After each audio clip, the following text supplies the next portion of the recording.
Guys, welcome back to my YouTube channel. So എല്ലാവർക്കും സുഖമല്ലേ?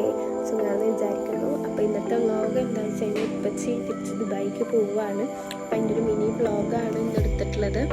അപ്പോൾ ഞങ്ങളൊരു ഉച്ചയ്ക്ക് ശേഷം ഒരു 2-2:30 ആകുമ്പോഴാണ് വീട്ടിൽ നിന്ന് ഇറങ്ങിയത്. ഈവനിങ് 6:45 ഉപ്പച്ചയ്ക്ക് ഫ്ലൈറ്റ് ഉള്ളത്.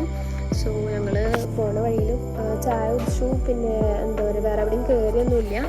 അങ്ങനെ ഡയറക്റ്റ് എയർപോർട്ടിൽ തന്നെ പോയി. പിന്നെ കുറേ പേര് കമൻറ്റ് ചെയ്തിട്ടും ഒക്കെ പറഞ്ഞിട്ടുണ്ടായിരുന്നു പാത്തൂസ് വ്ളോഗൊന്നും വേണ്ട, സാറ ഫാത്തിമ തന്നെ മതിയെന്ന്. സോ മെസ്സേജ് അയച്ചിട്ടും ഇൻസ്റ്റഗ്രാമിൽ മെസ്സേജ് അയച്ചിട്ടൊക്കെ പറഞ്ഞിട്ടുണ്ടായിരുന്നു. അത് കാരണം ഞാൻ സാറ ഫാത്തിമ തന്നെ ആക്കി. ഇനി എല്ലാവരും ഓക്കെ എന്തെങ്കിലും ഉണ്ടെന്നുണ്ടെങ്കിൽ കമൻറ്റിൽ അറിയിക്കുക. സോ അത്രേ ഉള്ളൂ ഇന്നത്തെ വ്ളോഗ് എന്ന് പറയുന്നത്. പിന്നെ ഇപ്പച്ചനെ അവിടെ ആക്കിയിട്ട് തിരിച്ച് വീട്ടിലേക്ക് തന്നെ പോയി. വേറെ എവിടെ ഇറങ്ങിയും കയറുന്നില്ല. ഓക്കെ, അപ്പോൾ എല്ലാവർക്കും വീഡിയോ ഇഷ്ടപ്പെട്ടെന്ന് വിചാരിക്കുന്നു. അപ്പോൾ നമുക്ക് നെക്സ്റ്റ് വീഡിയോയിൽ കാണാം. Okay, by.